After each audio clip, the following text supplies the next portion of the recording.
ATM card, debit card और credit card यह तीनों दिखने में एक ही जैसे होते हैं और साथ ही साथ तीनों का यूज़ करके आप पैसों का ट्रांजैक्शन कर सकते हैं। लेकिन बहुत सारे लोग एटीएम कार्ड, डेबिट कार्ड और क्रेडिट कार्ड के बीच कंफ्यूज होकर रह जाते हैं और वे समझ नहीं पाते हैं कि इन तीनों में क्या अंतर है। इसलिए आज के इस वीडियो में हम लोग यह जानने वाले हैं कि एटीएम कार्ड, डेबिट कार्ड और क्रेडिट कार्ड में क्या अंतर होता है। तो सबसे पहले हम लोग बात करते हैं एटीएम कार्ड की। जब भी आप किसी भी बैंक में अपना अकाउंट खुलवाते हैं तो अकाउंट खुलने के साथ ही आपको बैंक पासबुक के साथ एटीएम कार्ड भी दे दिया जाता है। और यह कार्ड आपको इसलिए दिया जाता है ताकि आप एटीएम कार्ड का यूज करके एटीएम मशीन के थ्रू पैसे निकाल सके या फिर पैसों का ट्रांजेक्शन खुद कर सके। यानी कि आपको जब भी अपने बैंक अकाउंट से पैसे निकालने की ज़रूरत पड़े तो ऐसे में आपको बार बार बैंक जाने की ज़रूरत नहीं है। आप एटीएम कार्ड का यूज़ करके एटीएम मशीन के थ्रू पैसे निकाल सकते हैं। और इसके लिए आपको पर्सनल आइडेंटिफिकेशन नंबर यानी कि पिन की ज़रूरत होती है।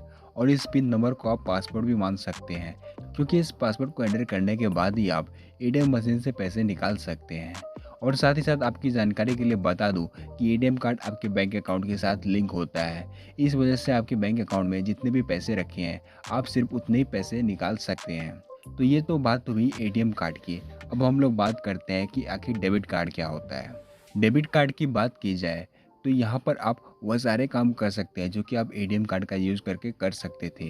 यानी कि जिस तरह आप एटीएम कार्ड का यूज़ करके एटीएम मशीन के थ्रू पैसे निकाल सकते थे, ठीक उसी तरह यहाँ पर भी आप डेबिट कार्ड का यूज़ करके एटीएम मशीन के ज़रिए आप अपने बैंक अकाउंट में रखे पैसे को निकाल सकते हैं। यहाँ पर बस फ़र्क इतना है कि आप डेबिट कार्ड का यूज़ करके online shopping, mobile recharges, money transfer भी कर सकते हैं। साथ ही साथ आप मॉल या दुकान में स्वाइप मशीन में डेबिट कार्ड को स्वाइप करके वहाँ से भी शॉपिंग वगैरह कर सकते हैं। यानी कि डेबिट कार्ड में ऑनलाइन ट्रांजैक्शन करने की एक्स्ट्रा फैसिलिटी मिल जाती है। और अभी के समय में बैंक द्वारा अपने कस्टमर को डायरेक्टली डेबिट कार्ड ही दे दिया जाता है। और यह डेबिट कार्ड दिखने में आपको बिल्कुल एटीएम कार्ड के जैसा ही दिखेगा। बस फ़र्क इतना है कि जहाँ एटीएम कार्ड में आपको रुपए, वीज़ा या मास्टर कार्ड लिखा हुआ नहीं मिलेगा, पर डेबिट कार्ड में आपको रुपए, वीज़ा या मास्टर कार्ड इनमें से कोई एक चीज़ आपको ज़रूर लिखा हुआ मिलेगा। और साथ ही साथ जिस तरह एटीएम कार्ड में आपको एटीएम मशीन के थ्रू पैसे निकालने के लिए पिन नंबर दिया जाता है, ठीक उसी तरह यहाँ पर भी आपको किसी भी तरह के ट्रांजेक्शन को कंप्लीट करने के लिए यानी कि एटीएम मशीन का यूज़ करके ट्रांजेक्शन को कंप्लीट करने के लिए 4 डिजिट का पिन नंबर दिया जाता है, जिसको एटीएम मशीन में एंटर करने के बाद ही आप एटीएम से पैसे निकाल सकते हैं। लेकिन इसके अलावा डेबिट कार्ड के फ्रंट में 16 डिजिट का नंबर रहता है और साथ ही साथ डेबिट कार्ड के बैक साइड में 3 डिजिट का सीवीवी नंबर होता है।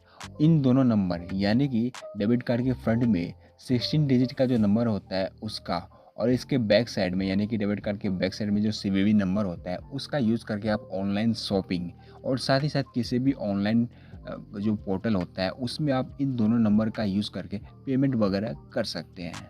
लेकिन यहाँ ध्यान देने वाली इम्पोर्टेंट बात ये है कि जिस तरह एटीएम कार्ड का यूज़ करके आप सिर्फ उतने ही पैसे निकाल सकते थे जितना कि आपके बैंक अकाउंट में था, ठीक उसी तरह यहाँ भी यानी कि डेबिट कार्ड का यूज़ करके भी आप उतने ही पैसे का ट्रांजेक्शन कर सकते हैं जितना कि आपके बैंक अकाउंट में है।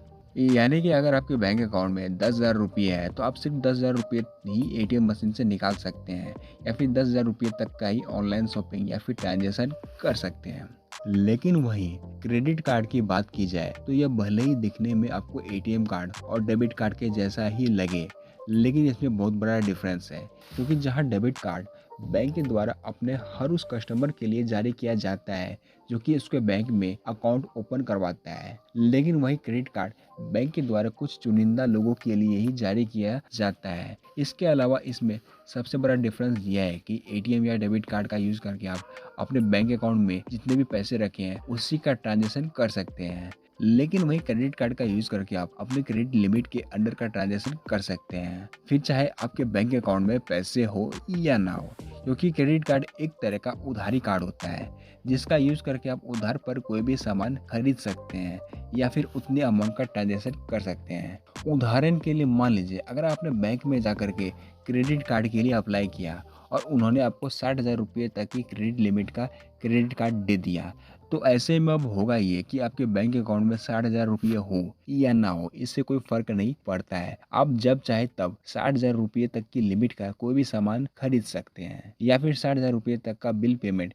या फिर ऑनलाइन ट्रांज़ैक्शन कर सकते हैं और फिर उसका जो बिल होगा, उसको पे करने के लिए आपको यानी कि आपने जितने भी अमाउंट का यूज़ किया है, उसको पे करने के लिए आपको 1 या 2 महीने का टाइम अलग से दे दिया जाता है। आप उस टाइम के अंदर में इसका पेमेंट कर सकते हैं। तो यहाँ पर ये डिफ़रेंस होता है एटीएम कार्ड, डेबिट कार्ड और क्रेडिट कार्ड में।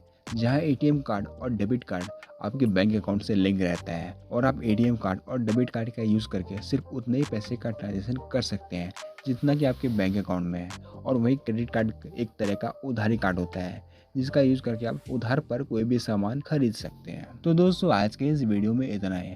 और अगर आप ऐसे ही इन्फॉर्मेटिव वीडियोस को देखते रहना चाहते हैं तो ऐसे में आप हमारे इस यूट्यूब चैनल को सब्सक्राइब करना ना भूलें।